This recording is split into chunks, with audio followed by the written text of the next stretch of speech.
हमारे देश के प्रधानमंत्री का बिहार में 125 करोड़ का मंदिर बन रहा है और उसका नाम है श्री नरेंद्र मोदी जी भगवान। ये नाम है उसका। और ये वीडियो देखो, पूरे देश में रौला पड़ गया है।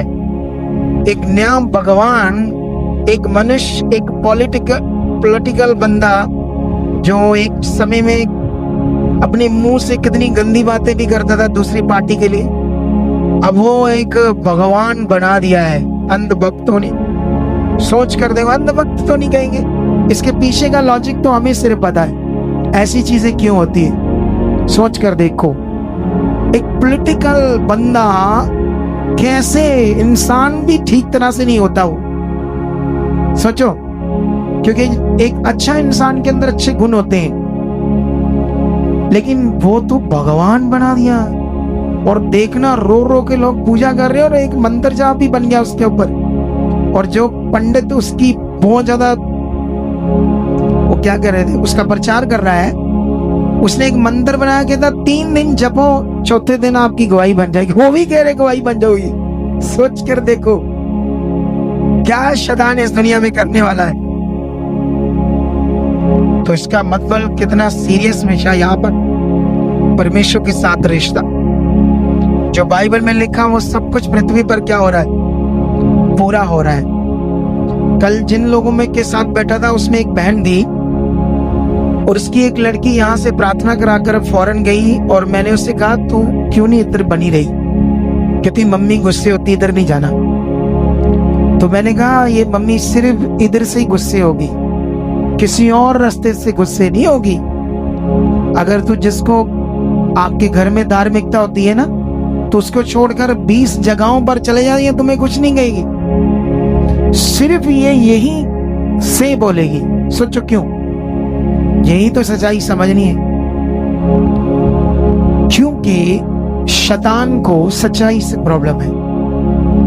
शैतान नहीं चाहता कि इस दुनिया का जो असली परमेश्वर है उसे कोई जाने, क्योंकि उसको जानने का मतलब शैतान से आजाद होना।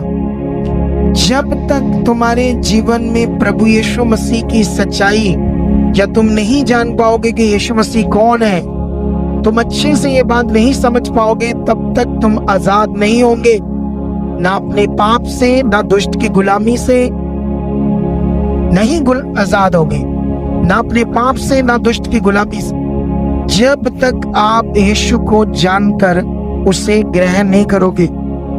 तो ये सब विषय बहुत बड़े हैं, लेकिन यहाँ पर तो बहुत सारे लोग छोटी छोटी चीजों के लिए आए हैं। ये चंगाई छोटी सी चीज है। अब सोचो, एक बड़ा डेरा है, वहां 2 करोड़ लोग जुड़े हुए और वो लोग मर जाएंगे उस बाबा के लिए, लेकिन उस डेरे को नहीं छोड़ेंगे।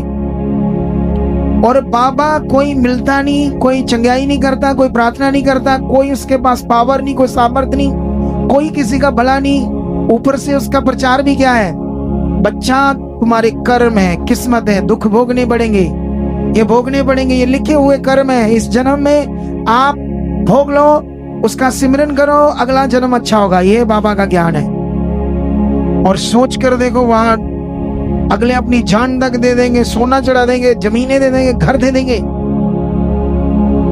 लेकिन सच्चाई में जब आएंगे लोग, ना तो सच्चाई को समझने की अच्छे से कोशिश करेंगे और रोज किसी ना किसी बात से मन कुड़कुड़ करते रहेंगे, हमारी मीट नहीं हुई, हमारी प्रार्थना नहीं, ये नहीं हुआ, वो नहीं हुआ, जो माइनर चीज है, माइनर। परमेश्वर को समझना, उसके साथ चलना, ये जो तुम्हें चंगाई चाहिए, ये माइनर विषय है, छोटा सा विषय है। लेकिन जो असली विषय वो आप कभी पकड़ नहीं कर पा रही, क्योंकि बाइबल में लिखा शारीरिक मनुष्य शरीर की बातों पर मन लगाता है और शारीरिक मनुष्य परमेश्वर की आत्मिक बातों को समझ नहीं पाता। हम शरीर से जन्मे, हम दुनिया की तरह शरीर से पैदा हुए, लेकिन वहां कृपा हुई, हम वहां से सच्चाई के अंदर आ गए। अब आपको समझना होगा नया जन्म क्या है, क्यों लिखा तुम्हारा पुराना जीवन यीशु के साथ मर गया और उसके साथ तुम जिंदा किए गए नए जन्म में।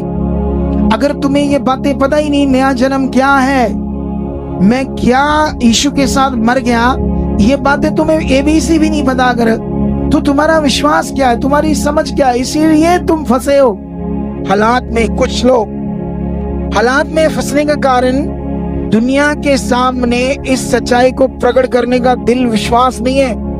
कुछ लोग तो चोरी आते हैं अपने काम के लिए, दुनिया के सामने खड़े होकर ऐसे नहीं बोल सकते कि यीशु मेरा प्रभु है।